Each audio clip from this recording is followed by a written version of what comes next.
Assalamualaikum Warahmatullahi Wabarakatuh. My brothers and my sisters, in this video I am going to continue to explain the biography of Prophet Muhammad sallallahu alaihi wasallam, where I will be continuing to talk about the childhood of Prophet Muhammad sallallahu alaihi wasallam.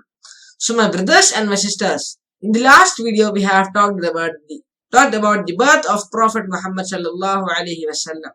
And in the end of the last video, we have talked about that Muhammad sallallahu alaihi wasallam had several foster brothers and sisters: Abdullah bin al-Harith, Anisha bint al-Harith, Hudayfa or Dudhama bint al-Harith, known as Ashama.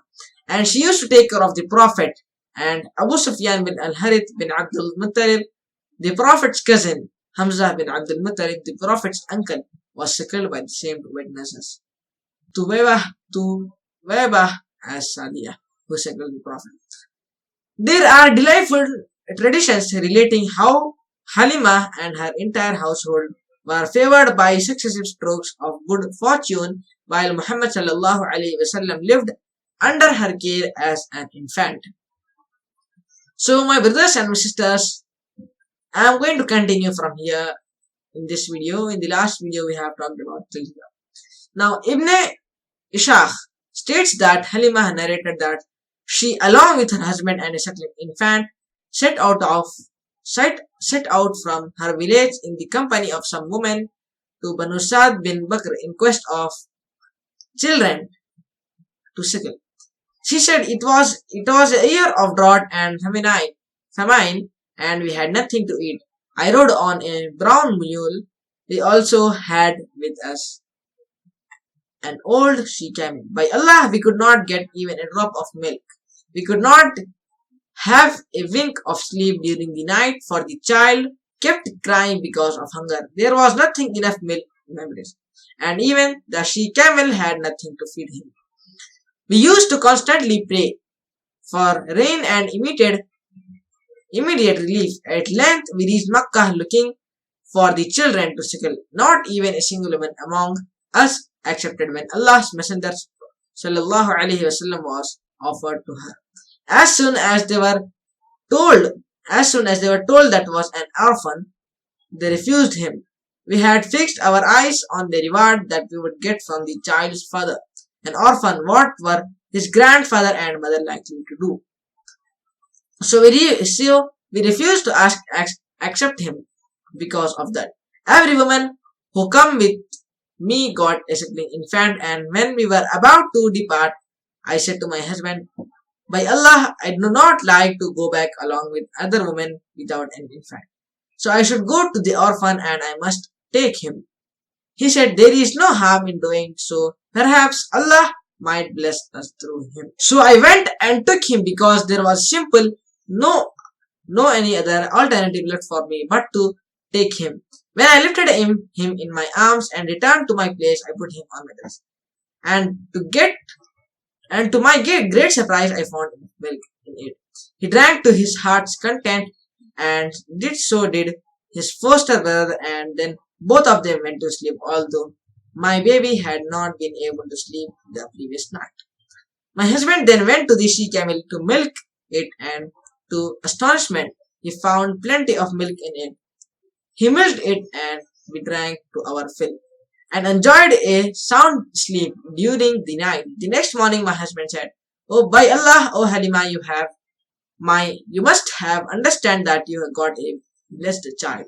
And I replied, by the grace of Allah, I hope so.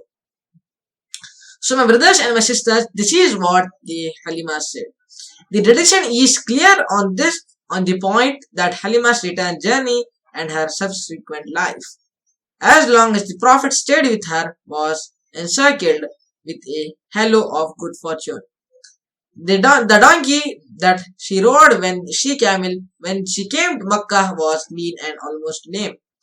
It recovered speed much to amazement of Halima's fellow travelers. By the time they reached the encampments of the Banu Sa'd clan in the country, they found the scales of fortune turned into their favor. The barren lands flooded luxuriant grass, and the animals went out to pasture and come back to them satisfied and full of milk. Muhammad sallallahu alaihi wasallam stayed with Halima for 2 years until he was weaned, as Halima said. Until he was weaned, as Halima said, we then took him back to his mother, earnestly requesting her to have him stay with us so that we may benefit from good fortune and blessing he brought us. We persisted in our requests, expressing our anxiety over the child catching a certain infection peculiar to Makkah, and at last, we were granted our wish, and the Prophet stayed with us until we returned with him. The Prophet stayed with them until he was about 4 or 5 years old. Then, as related by Anas in Shahi Muslim, Gabriel came down, opened his chest and took out the heart, and then extracted a blood clot out of it and said that was the part of shaitan in thee. And then he washed it with the water of Zamzam in a golden basin. After that, the heart was joined together and restored to its place. The boys and playmates went running to nurse, their mother, and said, "Verily Muhammad sallallahu alaihi wasallam has been murdered." They all rushed towards him and found him to be all right, and that only his face was pale. And Anas said, "I have seen the mark that was left on his chest." So my brothers and my sisters, this is all for this video, and I hope you liked this video, enjoyed this video, and I seek forgiveness from Allah if you have done any mistakes while explaining the biography of Prophet Muhammad sallallahu alaihi wasallam. Jazakallah Qairah for watching this video, and I will see you in the next video.